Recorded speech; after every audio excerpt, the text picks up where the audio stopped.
And we know from our experience that the greatest demonstration of people's spirit and will is at times of calamity.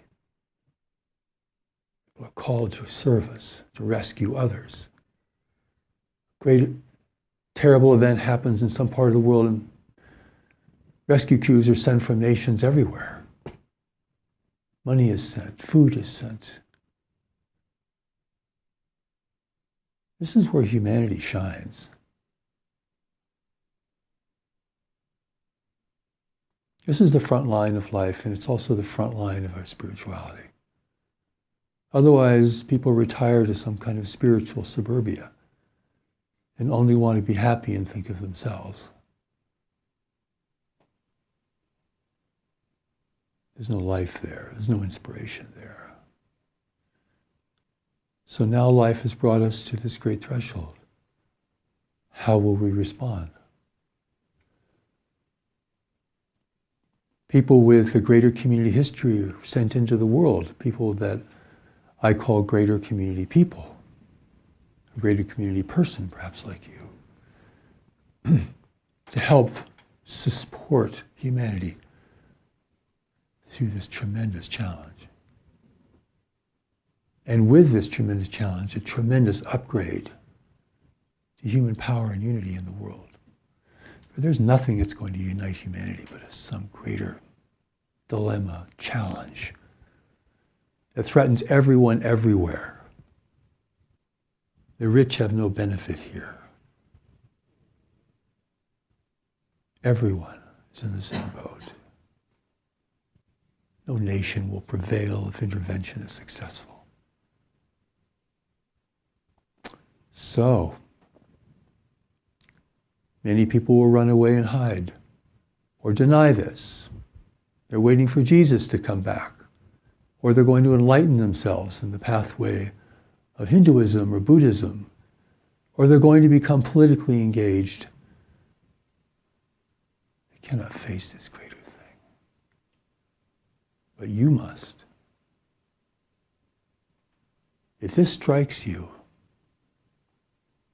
in ways you can hardly understand, then you're connected to this. Even the people who reject this are connected to this. But they want to deal with it on their terms, through their science or rationality, or their process of reasoning. But life is not about that. Human reason is magnificent in its areas of application, but beyond those areas it is quite hopeless. You need a different kind of intelligence now. It's innate within you. And that is what our vigil is really about, is this deeper intelligence within you, which isn't there just to make you happy and comfortable, but to engage you in life in a way that really fulfills you, inspires you, gives you strength, gives you certainty, gets you out of self-degradation and self-conflict, gets you out of a meandering, haphazard life.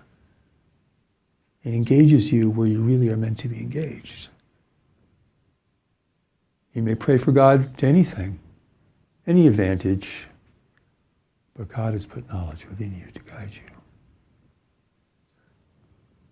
You really cannot ask for more than that.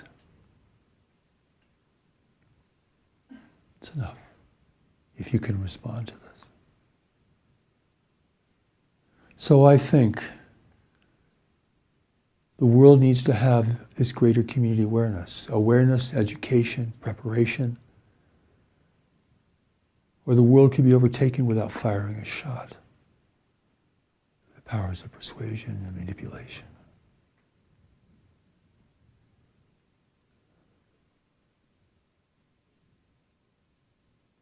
Some people become hopeless immediately.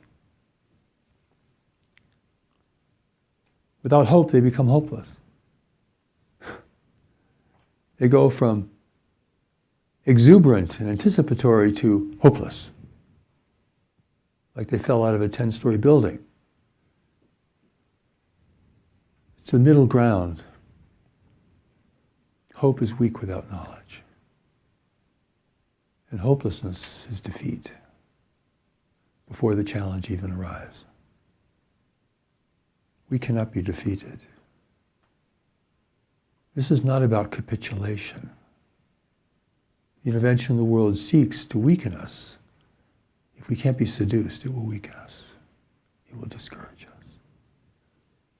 Even though it's made up of pathetically small numbers of individuals. And it's a vast sea of humanity who doesn't realize the power that it has, strength that it has if it is united. Now it has a reason to unite beyond national advantage or the benefits of trade or anything that we can think of. It's the survival of human civilization. It's the survival of human freedom, sovereignty in this world. Big stakes, big. So part of our message to you is what is big within you is connected to what is big beyond you. You may give your life to little things, but what is big within you is connected to the bigger picture for which you have come. And when you can begin to have the courage, it's not easy, but have the courage to face this and consider this and stay with it, already you begin to turn a corner within yourself. A corner from weakness to strength, from hopelessness to a deeper certainty and conviction. I'm a messenger sent into the world to be a vehicle to bring this great teaching to humanity. And you know, for the messengers before me, it always looks hopeless. Anything important to do always looks hopeless.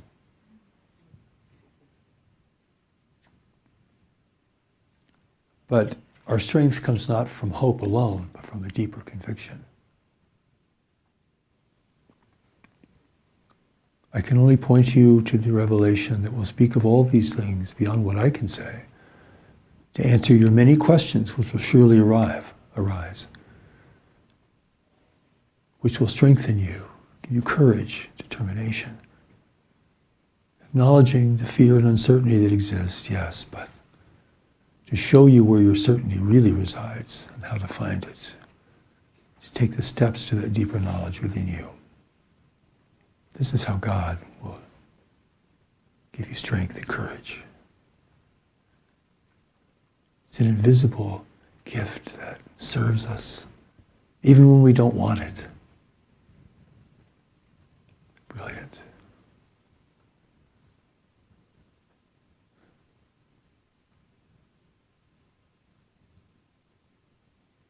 Part of understanding who you are in the world today is part of a greater context within the world today. The great environmental change that is coming, the great waves of change, our encounter with the universe of intelligent life, the growing urgency for human cooperation, the cessation of conflict. These are the big things, and they're all interrelated. Let yourself then be impacted by this. It is unsettling. You will not feel certain within it at the outset, but it is necessary. It will take you away from little hopeless things and engage you with important, deeper things. And that is where your sense of worthiness and well-being will emerge. I pray for this in you and in the world. I'm here for this. This is not about me. This is about everyone. I pray this power and this feeling will begin to emerge in you.